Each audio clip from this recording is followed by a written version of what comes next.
Olá, eu sou a Júlia e essa é a minha colega Milena, e hoje nós vamos apresentar a cartilha sobre quebra-vento da disciplina de Agrosilvicultura da professora Rosemary Gaspar. Vamos lá? A importância dos ventos. Os ventos, eles possuem grande importância para a vida humana e vegetal. Com eles, massas de ar carregadas de vapor de água transitam por diversos quilômetros, fornecendo chuva para diversas regiões. Também dispersam poluentes e também redistribuem calor. Além disso, ele é o principal agente físico natural de polinização em várias espécies vegetais e também é um agente dispersor de sementes. Esses processos são chamados de anemofilia e anemocoria, respectivamente. Porém, os ventos também possuem desvantagens. Ele também pode trazer malefícios para as culturas e instalações. Quando eles atingem mais de 10 quilômetros por hora, podem acarretar nanismo, atraso no desenvolvimento, menor número e estatura das folhas. Pode-se observar ali na imagem uma planta saudável é uma planta portadora de nanismo. Os ventos quentes e secos, eles podem causar seca fisiológica nas plantas, danificar instalações como viveiros e escritórios, diminuir a transpiração, auxilia na propagação de doenças e contaminação de culturas por dispersão de agrotóxicos. Quando atingem mais de 21 quilômetros por hora, o vento pode carregar partículas do solo, causando erosões na área atingida.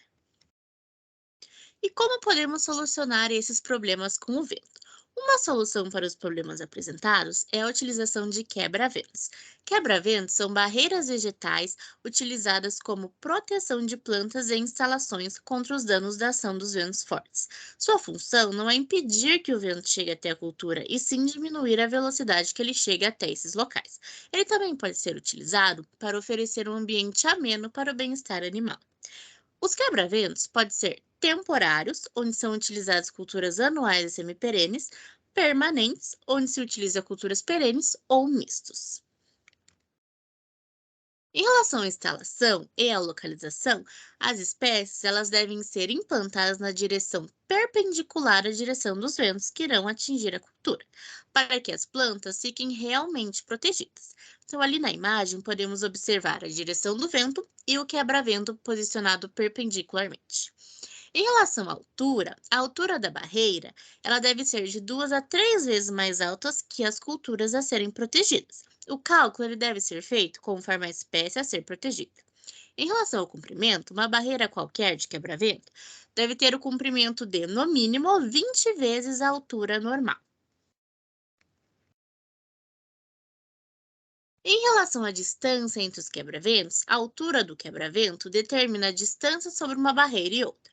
Em formas retangulares, é necessário calcular a altura das árvores do quebra-vento e, com isso, implantar o próximo a 17 vezes essa altura.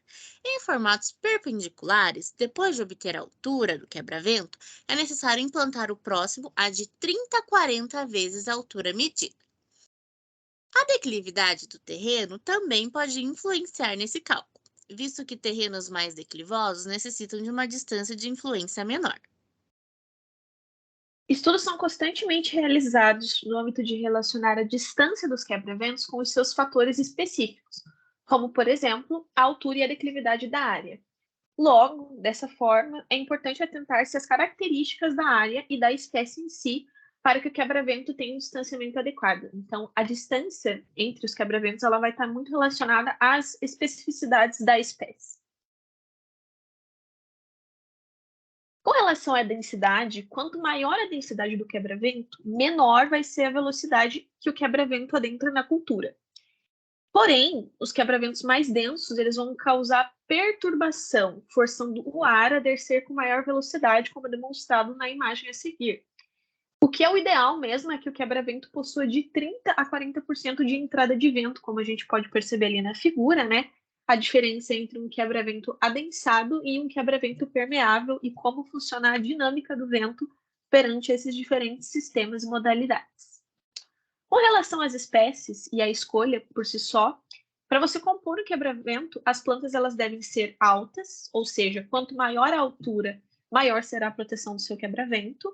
Ela deve ter uma postura ereta, ou seja, para cima, né? Ela deve ter um crescimento rápido, além de ter raízes profundas, né? Um sistema radicular pivotante, e as folhas devem ser perenes, as folhas não devem cair para que você possa ter um adensamento e a contenção do vento. Além disso, deve ser considerada também a flexibilidade, ou seja, quanto mais flexível forem as plantas, melhor será a absorção do vento, né? É importante que tenha absorção do vento no sistema de quebra-vento. Também é importante se atentar com relação à versatilidade, porque além da absorção do impacto, o quebra-vento ele ainda pode proporcionar abrigo e alimento para os pássaros, conservação da fauna, produção de pólen e néctar, produção de madeiras, produção de produtos florestais não madeireiros, como frutos, castanhas, óleos e outros produtos oriundos, e a contribuição com a beleza cênica da paisagem também. As espécies também, elas possuem algumas indicações conforme as culturas, algumas indicações com relação às espécies. E a seguir foi elaborada uma tabela com base em várias fontes bibliográficas e montada uma tabela pelos autores com muita pesquisa em diversas bibliografias distintas, recomendando algumas espécies com o seu nome científico e também com a sua cultura principal, né? Se ela pertence às hortaliças, se ela vai pertencer ao arroz ou ao feijão, no caso que são as espécies que vão ser protegidas com o quebra-vento. Então ali nós temos a aroeira, o eucalipto, a grevilha, a leucena, a acácia, a bananeira, a cana-de-açúcar, o capim-elefante, o bambu, a casuarina, o sabiá, o abacateiro, o hibisco, o urucu, a corticeira, o angico, o pinus, a algaroba, a mangueira, o guandu, o engrado-bejo e o açoita-cavalo, né? Então, todas essas espécies, elas vão pertencer a uma gama de pesquisas aí, e fontes que foram observadas pelas autoras para estar fazendo a execução dessa tabela de recomendação de espécies para quebra-vento.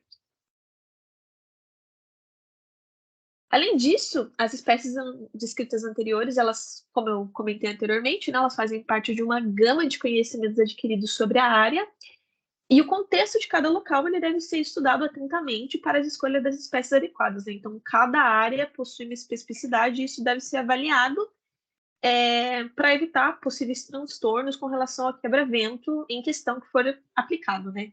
Dessa maneira, é essencial a escolha de um profissional, um técnico, que seja conveniente e adequado para o estudo, para que possa ser realizado um quebra-vento com responsabilidade e viabilizando aí bons resultados e evitando qualquer problema relacionado ao quebra-vento. Ali, na outra imagem que a gente pode observar, são quebra-ventos de bambu que foram fotografados pelos autores, né, em diversas visões ali onde a gente pode observar. Bom, com relação às vantagens dos quebra-ventos, a gente pode observar um melhor desenvolvimento das plantas, uma fonte de renda secundária, a preservação da estrutura de instalações. Ele também vai ajudar a regular a umidade e a temperatura do solo, sendo uma barreira contra a contaminação de agrotóxicos. Ele também vai regular a transpiração das plantas e a barreira contra a prospecção de doenças e patógenos. Ele também vai reduzir os danos e as geadas e queimas. Também vai fazer a sombra e vai dar qualidade de vida para os animais que estiverem presentes na área. E, por fim, ele também vai poder providenciar produtos com melhor qualidade, com melhor aparência e com melhor textura, né? Como frutos doces e, enfim, frutos com maior qualidade para a alimentação dos seres vivos que forem se abastecer desse determinado produto. Além disso, o quebra-vento ele também possui uma versatilidade econômica bem interessante. Então, mesmo que o quebra-vento não seja um tema exatamente comum do meio agrário, né, ele é algo bem específico para os sistemas agroflorestais, ele é indispensável, né, com relação à sua viabilidade econômica e é mais evidente. E, assim, vários estudos eles demonstram que sistemas que possuem quebra-vento eles acabam sendo até 25% mais relevantes economicamente, mais produtivos economicamente com relação aos sistemas que não possuem quebra-vento. Então, ele vai estar aí impactando bem positivamente com relação à produtividade de áreas que tiverem quebra-vento, né? É um incentivo aos produtores. Essas são as nossas referências. E muito obrigado pela sua atenção. Essa foi a nossa cartilha. Ali embaixo temos então o contato, né? Se precisarem da nossa indicação, se tiverem alguma dúvida, ali está o nosso contato, tanto o meu quanto da Júlia. Obrigada.